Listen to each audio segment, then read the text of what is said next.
A100 with Konnan Disco is brought to you by BetOnline. BetOnline is your number one source for the NBA and the NHL playoffs this season. Every stat, every matchup, and even live odds while the games are being played. When the game's over, head on over to our online casino and get in on a game of blackjack or poker or unwind with one of our over 150 slots games. Head to the website today to get in on the action. Don't forget to use the promo code BELIEVE, that's BLEAD, for your 50% welcome bonus on your first deposit. BetOnline. The game starts here. Okay, so did you watch? So you didn't see Clash of the Castle, but you watched Raw. I did saw Raw. Mm-hmm. Okay, hang on a minute. Why is did watch TV reviews? Okay, WWE Raw. Here we go. All right. So this show did a good number because there's actually a lot of stuff happening. So the show Joe Drew here, walking or through is he listening? backstage. Because I like to see the. There we go. Joe's back. Yeah.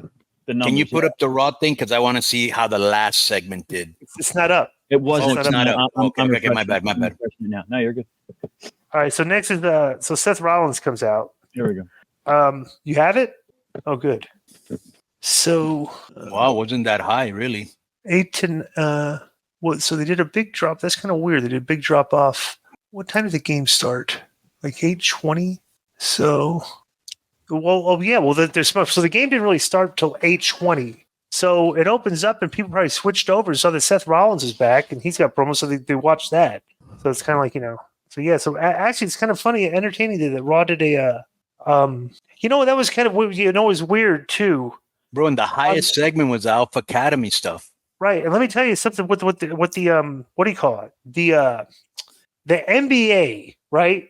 So when you turn on the NBA, like at the thing, bro, they had a countdown clock for when tip-off was going to occur, right. Which is like literally like telling people, okay, you can go watch something else for a while and come back because this which is looking at exactly what happened in the first part of Raw. Like people are like, you're going in what they turned on Raw and so Seth Rollins in there. So yeah, interesting. So he basically comes out and stood in the ring. They did his singing. He told the fans he missed him and thanked them. He said he was cutting to the chase. He said he was back for one reason. He said he got into business to be the greatest of all time. And he looked at the Money in Bank briefcases and said he basically wants to win the title again. So Priest comes out and he had a bit of a limp because he had a spot you'll see the spot in the pay-per-view where he messes up. He said he joined Rollins in the ring, and Priest said he wasn't being sarcastic. He wanted to be the first to welcome Rollins back. Said it was sincerely good to have him back, and said he meant it respectfully, and said that he wanted to cash in the Money in the Bank contract on Rollins. He said it's all the All Rise show as opposed to Monday Night Rollins now.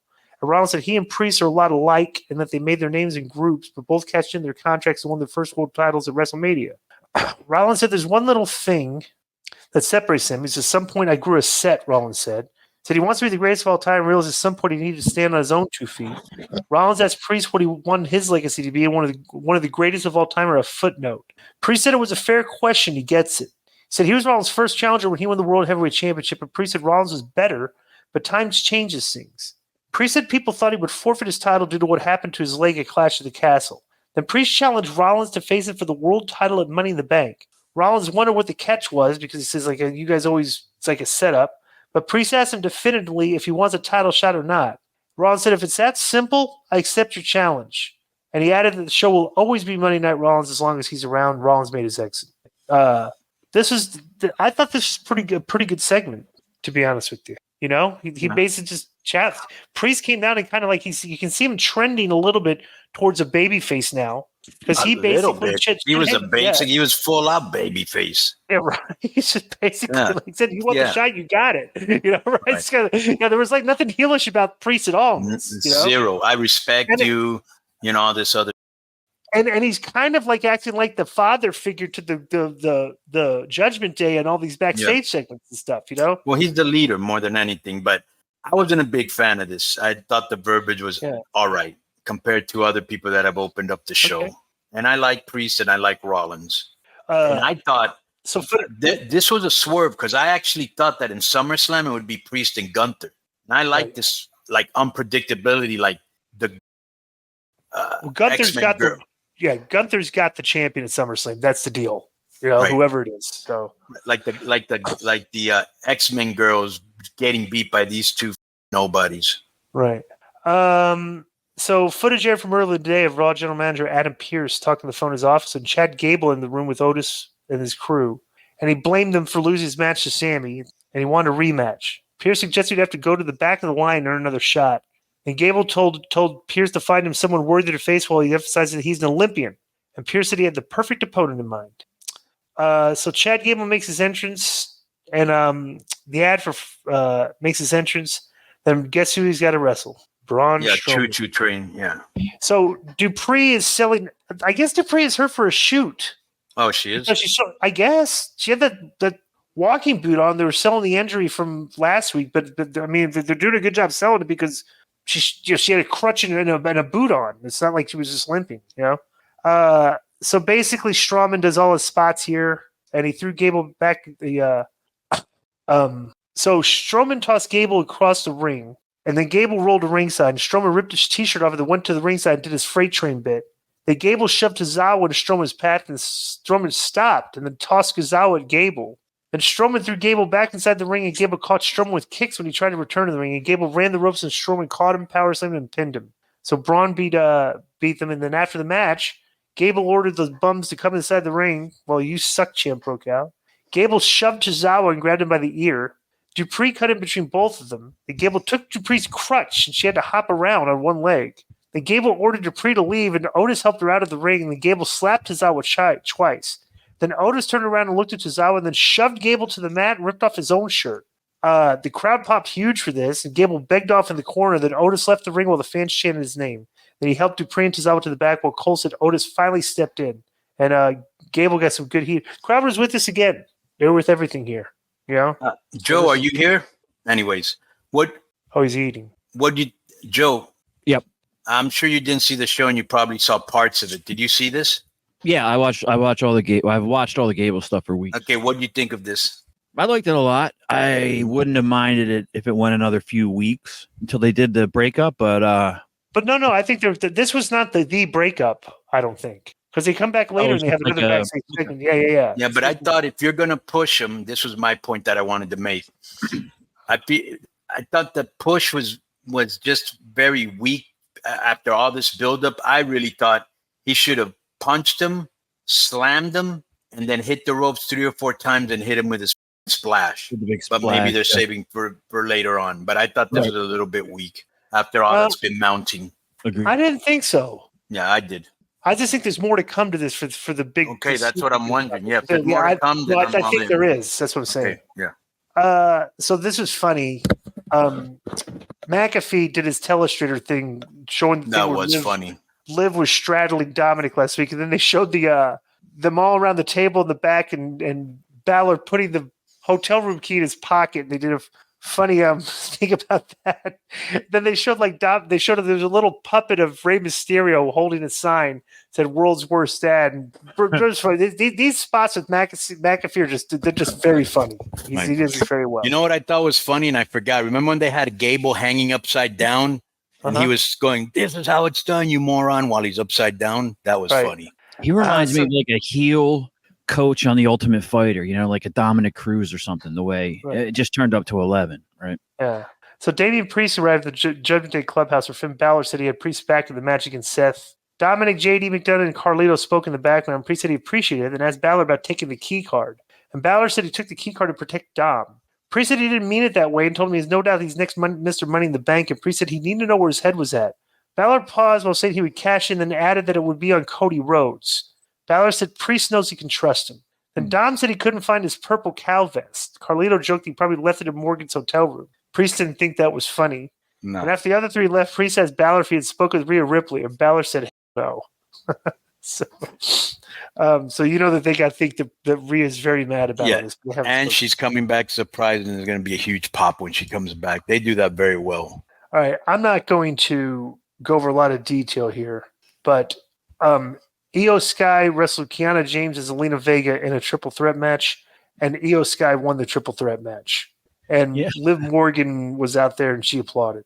So it was funny. I didn't see this, so I was looking on the chart here to see where we were, and I immediately looked for the lowest rated segment when you said it was a 3-way women's match. It wasn't the lowest rated, but it was the first one I saw. I was like, of course. Right.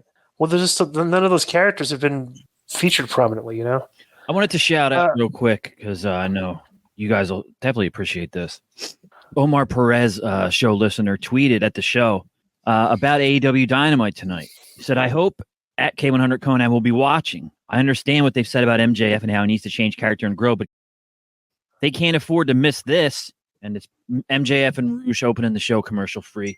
Do you feel like you could miss that, DI, or is it something you feel like you shouldn't miss? I feel like you could miss that.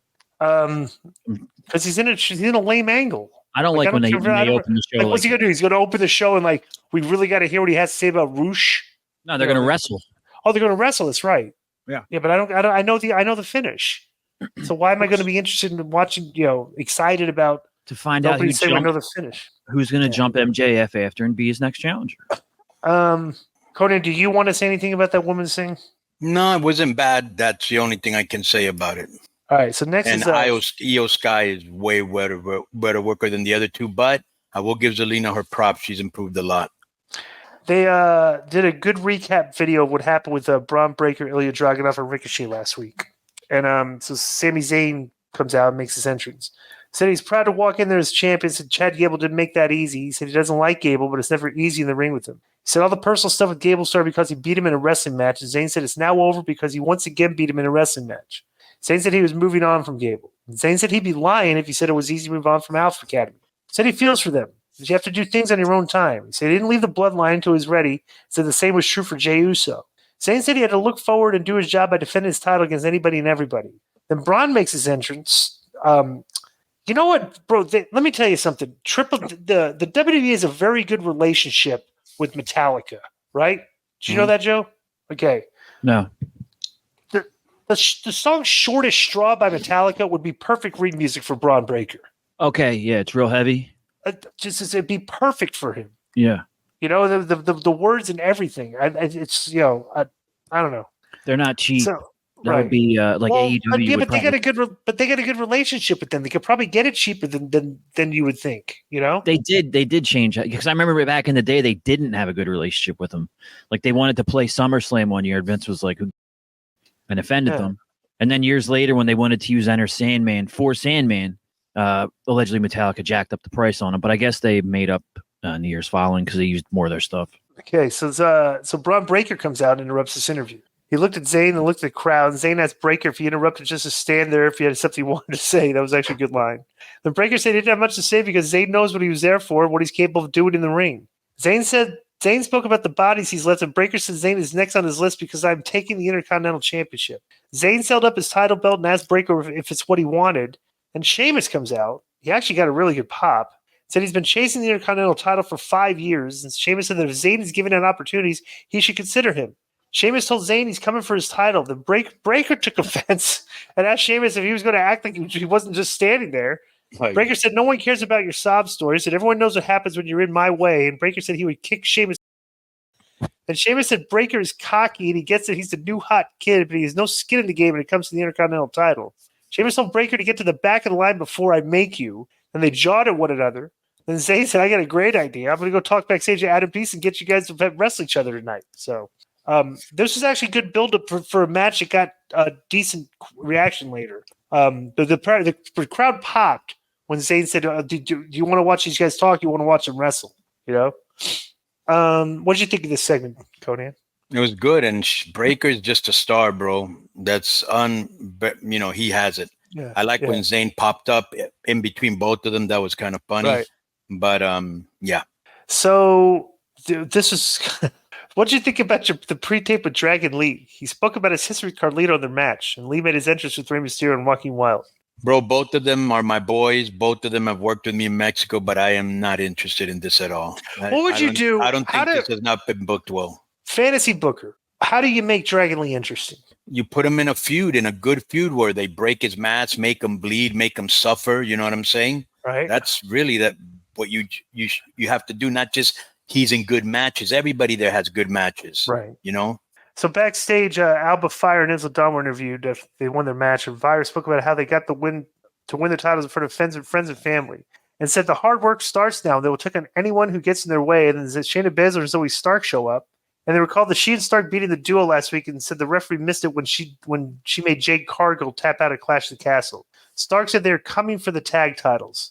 You know what? Let me tell you something. I think the WWE made a mistake here by Joe. Look this up. How long have the WWE Women's Tag Titles been since its inception? Because now that they have since they have these tag titles, it just means more women on the show doing just lame stuff for an extended period of time. You know what my problem is with these two girls? What? They don't look like stars. They don't come off as stars. They don't act like stars. And they be two girls that have enough charisma for half the roster. They look incredible, great shape. They look like Hollywood actresses. And they're losing to these two clowns. I thought that was a bad move. And they just won the titles. I mean, how long have they even had it? If anything, they should have brought the Iconics back and gave them the women's tag titles. Yeah, I wouldn't have given it to them, but I would have a feud with them. Too quick for them to be losing, dude. No, yeah, I was trying to. I have no problem giving it to them later. Right. They just see. Can you, when you check what Disco asked you for? Oh, 5.5 years. 5.5 years. Okay, how long did they have the titles? Bianca and the other one. Oh, she like 3 months. Yeah, it's only been like 4 months tops. Yeah, and they were doing good double team moves. They were super over. Yeah, I don't understand why they did this. Oh yeah. So 6 weeks ish. That's 6 weeks. It's too quick. Well, but here's what they had to do. They won them on May 4th because they were politically thinking about the internet backlash. They were worried. They say, okay, look, we're gonna have to beat Drew in Scotland, so we'll give it to the other. We'll let the other hometown girl. Like they literally sacrificed Bianca and Jade just to try to appease the crowd, but it still didn't appease. I don't think that appeased them at all because they're like nobodies. Yeah. Maybe that was their thinking though, since they're like, well, we're not doing the Drew thing. We got to give them something. Right. If that was it, that was also wrong. So Dragon Lee comes out with Ray and Joaquin Wilde, and Dominic and JD accompany Carlito. Big schmaz. Zelina Vega ran out because Liv Morgan came out dressed in Dom's vest. Right. They got right of each other. They got very close. By the way, did you already? Yeah, I forgot to say this. I didn't used to like Liv, but much like Sheamus and Nia Jax, they got better. And I think her character is great right now. Right. So then Zelina Vega got involved in Big schmaz, and they actually did a pretty good a good finish where the referee didn't get buried. Lee went to the ropes, was tripped by McDonough, and then Carlito hit a backstabber when coming off the ropes. Yeah, good finish. So the broadcast team recapped the finish of Damian Priest beating Drew. They set up the footage of Punk, and they showed Drew walking backstage. And I by the way, let me just say one thing. I like this because there were like 3 different storylines. Carlito is starting to show that he's a friend of the Judgment Day. Morgan and Mysterio got their going on. And now Vega has a little thing going on, with the other girl. Yeah. So Chad Gable enters the Alpha Academy dressing room and complained about Otis putting his hands on him. Otis told Gable that he, Maxine, and Dupree and Akira Tezal were leaving. And Gable said they were family. And Otis said they were done. And they left. And Gable threw a fit, saying they'd be nothing without him. And Gable said he would win Money in the Bank and do something a failure Otis could never do, cash and successfully become world champion. Bro, I forgot something. Can you hear me? Yeah. I loved when Dominic goes, "Where do you get the vest?" And she goes, "I don't know, probably where you left it." Right. That was great. So McIntyre stood in the ring when the CM Punk chant broke out. He mentioned his name, and the chant got louder. Then McIntyre said, "I can't do this anymore. Screw this company. I quit." He just walked out of the ring. That was it. Yeah, that was. Pierce ran out to try to tell him not to end it like this. And he just walked off. Then they come back from the break, and they showed the Triple H tried to stop him from leaving in the back. Inside, Yeah. So he just stormed out of the arena. Yeah. McIntyre said, "We'll miss you, Drew. I love Drew, man." Okay, I'm going to just rush through this. Dakota Kai, Kairi Sane, and Caden Carter versus Caden Carter and Katana Chance. Lady Valkyria was out there, and so was who's the other girl? Io. And Caden Carter and Katana Chance beat them in 2 minutes and 30 seconds. They're not even fast. This is brutal because all this telling me is the 2 party girls and Lyra are going to be a trio against what's the Japanese girls? faction called? Damage Control. Damage Control. Yeah. Yeah. Not looking forward to that at all. Right. So and they didn't even get an entrance. Those two party girls. Yeah. So backstage, Dakota Kai said she didn't understand what Lyra Valkyria did because she has no beef with Damage Control. Then Io Sky said Damage Control must change or she will do things herself. This is like a 15-second promo that meant nothing. So then we do Braun versus Sheamus. And basically, they went at it pretty good here. A good, big boy match. Right. And awesome match.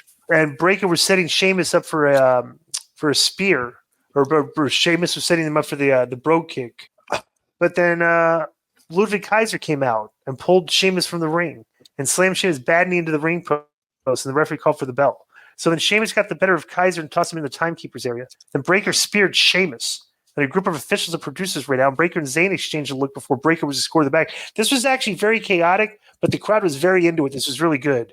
Then Kaiser hopped over the barricade and attacked Sheamus again and placed Sheamus' right leg over the middle ring step.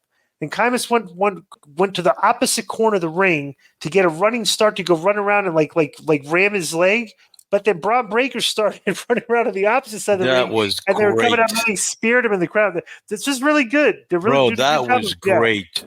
Yeah. And then he shoved Sami Zayn down. Yeah. And they had like a stare off. Yeah, he just caused like a whole bunch again, So, so it looks like it'll be them for the Money in the Bank for the IC. Yeah, that was great. That I did not see that coming.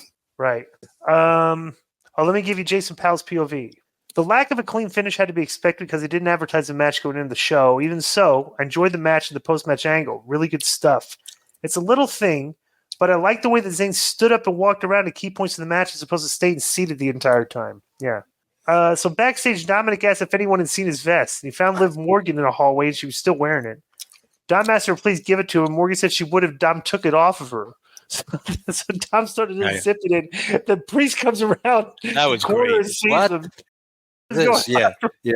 The Dawson is just trying to get his vest back, and Priest told Dom to go back to the clubhouse. The Priest asked Morgan to leave Dom alone, adding that he wants nothing to do with her.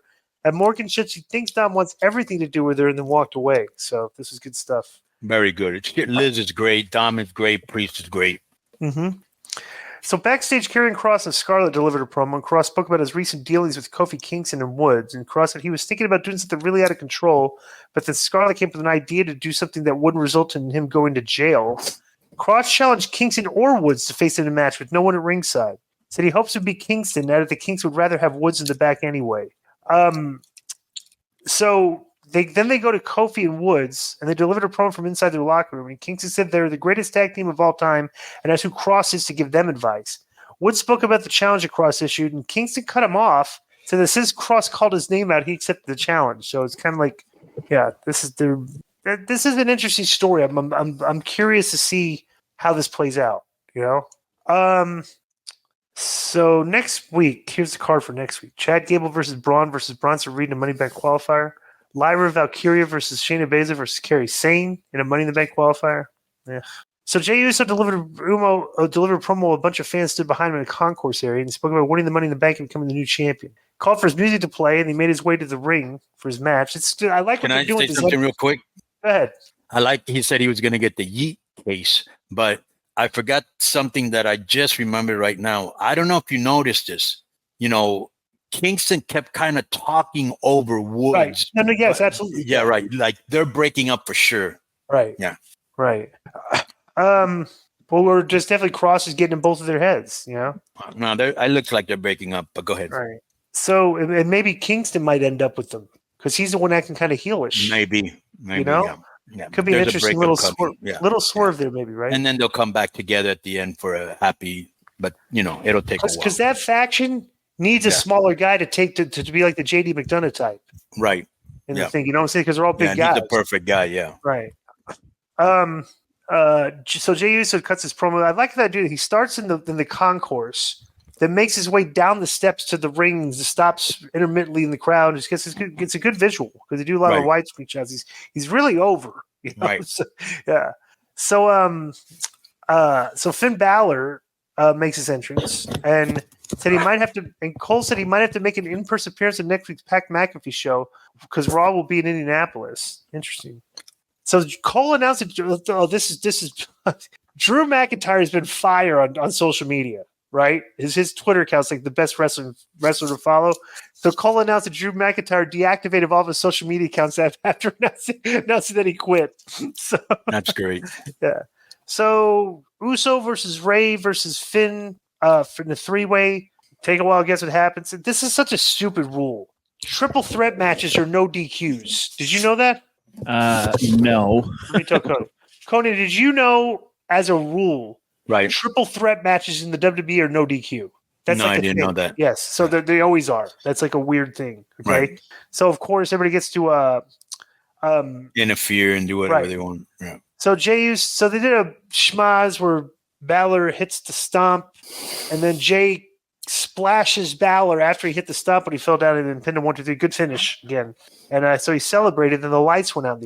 I have to say this, Go ahead, bro. I don't know how old Ray is now, 49 or 50. All the operations, he looks great. Yeah, He does.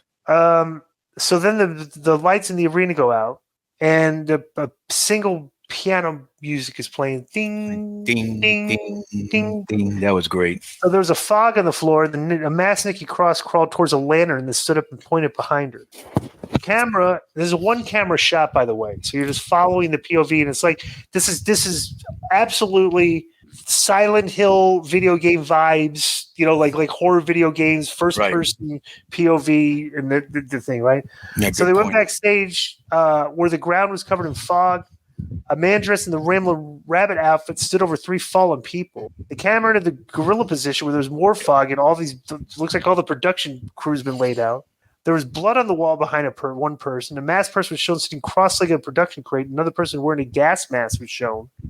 And Chad Gable was shown with blood on his forehead in front of a production crate. Then Uncle Howdy was shown and held his arms up before walking through the fog past Gable. And he walked into the gorilla position and was followed by the other 2 men. And they come out into the arena with fog still dark. And Howdy picked up the lantern, was joined by the 3 men and the girl. We're here, Howdy said before blowing the lantern out, and the screen went dark. So I read somewhere one of the guys on the floor was Dom. I couldn't tell because it was so dark. But what a great way to end the show. And some guy wrote on Twitter, and I was going to answer him. I said, if he's this dense, why am I going to answer him? He goes, this is a bunch of jobbers. They ain't going to be jobbers for long if this isn't, How would you know they're jobbers? Nobody's supposed to know who they're all. Because people know who they are now. But let me say this. Just very well produced. This is great. This was great. And not only that, the digital department in AAA, I forgot how many it was. Like that got a lot of hits and reproductions. You know what I'm saying? Right. Yeah. It was a hit. I loved it. So, let me tell you what I like about this show. They're really building up a lot of stuff for Money in the Bank. You got Seth Rollins coming back. You got the Chad Gable thing. You got Breaker and Sheamus. One of them will be Sami Zayn going for the thing. You got the Howdy Doody thing. You know what I'm saying? Like, I thought this was a good show. Yeah, it's definitely. And plus 2, it's got a very good hook for next week. Yeah. The way this ended. Everybody wants to know what's going on. Hopefully they start with it. Yeah, let's hope they don't. This is a new era, and if Vince McMahon was still in charge, he'd probably corny this up and make it silly. So we'll see. But the problem is when you debut a faction like that, they got to be strong. Yeah, they got to wrestle strong. They got to, So we'll see. I don't know. When they debuted the original Wyatts, they had them come out, and they initially feuded Bray with Kane, and that's like at that time it was like Kane's not going to sell for anybody, so they came out kind of weak, but eventually caught on. Yeah. Boom. That ending, I loved it. Yo, what's up? I just want to thank you guys for watching this clip. Don't forget to hit the like button, leave a comment, and subscribe. And join our YouTube membership for hours and hours of exclusive, unedited, uncensored content. And being a member will help you get involved in our upcoming live streams. Thank you for your support. Thank you for riding with us. I know you got a lot of other podcast choices, be it wrestling or other ones. And thank you for picking us. Boom.